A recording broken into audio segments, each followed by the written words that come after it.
Ang isa sa trabaho ng mga mambubutas ay mambabatas, yung palang mambubutas, mas bagay yung kay Robin. Rapid fire!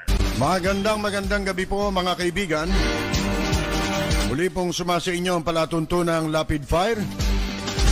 Bueno, mga kaibigan, pag-usapan natin itong kaso ni Kibuloy, mga kaibigan.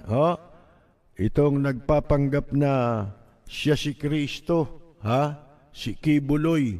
Na, hindi ba naiinsulto ang Panginoon Diyos dyan sa mga katarantaduhan ninyo? Sa pagbaliwala ninyo sa katotohanan, pagbaluktot sa katarungan. Ngayon, ito raw si Robin Padilla. Pagpaumanhin niyo po ninyo, aking pong tinututulan ang naging pasya na makontempt si Pastor Kibuloy. With all due respect. Kailan kaya mawawala yung utang na loob? Ako sinasabi natin itong utang na loob, hindi masama yan, mabuting mabuting pag-uugali yan, di ba? Mabuti yan, mga kaibigan, walang masama dyan. Kasi ang taong hindi marunong tumanaw ng utang na loob, walang kwentang tao. Kaya lamang, nagiging masama ang pagtanaw ng utang na loob kapag ikinokompormiso ng may utang na loob ang kanyang posisyon sa gobyerno. Kasi yung posisyon sa gobyerno, hindi sa kanya yan, mga kaibigan. Yung posisyon sa gobyerno ay sa taong bayan yan, mga kaibigan. Di ba nakasaad sa saligang batas? All authority emanates from them. Sino yung them? Yun yung taong bayan, mga kaibigan.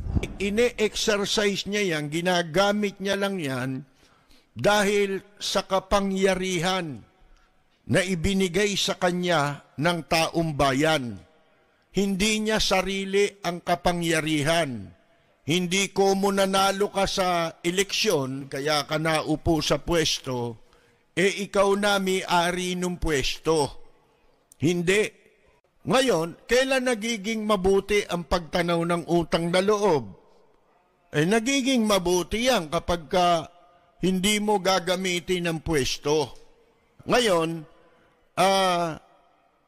yung pagpasok mo sa gobyerno, hindi mo dapat gamitin doon ang pagtanaw ng utang na loob para baluktutin mo yung batas, para ka makabayad ng utang na loob. Hindi pwede yun. May limitasyon.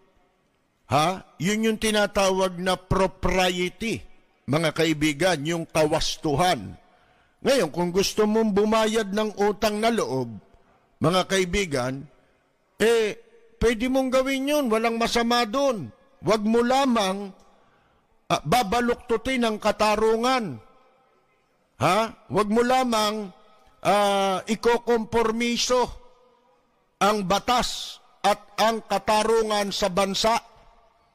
Na magpapasama, mga kaibigan. Kaya, dumadami kriminal dahil dyan sa pagbaluktot ng katarungan. Hindi dahil sa kahirapan lamang ang dahilan kung bakit may nagiging kriminal. Nga mayaman, di makulong . Yung iba, nakikipagkamutang kasi ng likod. Paano? Hindi naman sila apektado nun. Ang maaapektuhan lang sa pagbaluktot ng batas, yung pinaghihigantihan, yung ginigipit, at yung mga walang kakayahan dahil maliliit sila. Wala silang kakayahang maipagtanggol ang kanilang sarili. Mga kaibigan, yan ang apektado. Hindi sila apektado dahil nasa poder sila, kaya ang daming gusto magkapoder ngayon sa kapangyarihan kahit gago. Pero hindi binigay sa iyo yung pwesto para ipambayad mo ng utang na loob. Kahit sino pa ang naglagay sa iyo, lalo na kung ang pwesto mo ay constitutional office. Ano ba isa sa trabaho ng mambabatas? Gumawa lang ng batas? Ba hindi. Ang isa sa trabaho ng mga mambubutas, mambabatas, yung palang mambubutas, mas bagay yung kay Robin. Kaya may problema tayo sa mga mambabatas na mambubutas. Ha? Kala mo kung mga sinong magsesermon sa Senado, nagbabanal-banalan eh. Ngayon sabi, irespeto natin. Tama yun. Pero alam niyo ba, ang pagrespeto, yan earned. Yang respect ay kapareho lang ng credibility, ng kredibilidad, na yan ay pinaghihirapang ipundar. Nasa track record mo yan ng isang tao. Kung ikaw ay hindi ka karespeto, ba't kayo i-respeto ng tao? Pwede mo bang igiit yung respeto? Hindi na igigiit yun. Yung respeto ay pinaghihirapang maipundar para magkaroon ka ng respeto, para ka irespeto. Ngayon, kahit na karespeto ka, kung gusto kang babuyin, bababuyin ka naman eh. Di ba? Bakit hindi mo tinatawag na President si Bongbong Marcos? Hindi sa lahat ng pagkakataon eh. Kailangan bubuuin mo ba yung President Ferdinand Bongbong Marcos Jr.? Magbasa kayo ng balita. Kahit saan balita sa mundo, ganun yun. Hindi mo na kailangan banggitin yung pangalan. Kasi alam na presidente siya eh. Diba? Umpisa, sabi mo, si Presidente Bongbong Marcos. Yung mga susunod, sabi mo, Marcos, yun ang paraan ng pagbabalita. Kasi hindi mo pwedeng damihan ang paglalagay ng words sa pagbabalita, maging sa pagsasalita. Wala namang kabuluhan yun eh. Di ba nung araw may comedy skit yang sila Dolphy tsaka sila Panchito, di ba? Na ginaya ng mga sumunod na mga nag-i-stand up comedy. Merong sasabihin siya, hindi, bakit? Kailangan mo pang ilagay ito. Tanggalin mo na yan. Hanggang sa katatanggal, walang natira. Halimbawa, sinabi mo, magandang gabi po sa inyong lahat. Teka muna, sabi nung isa. Ba't kailangan mo pang sabihin yung gabi? Samantalang talaga namang gabi ngayon, alam na nila yun. Hindi naman tangayang nanonood sa atin para sabihin mong gabi pa.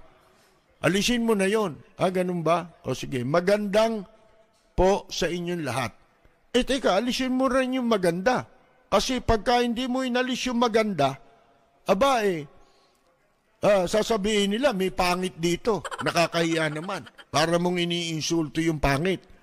Ganun ba? Sige, alisin na rin natin. Po sa inyo. Wala nang natira mga kaibigan eh.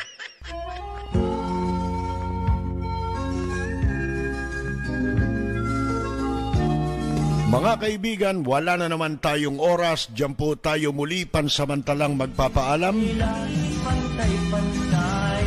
Ito po si Percy Lapid. Maraming salamat at magandang gabi!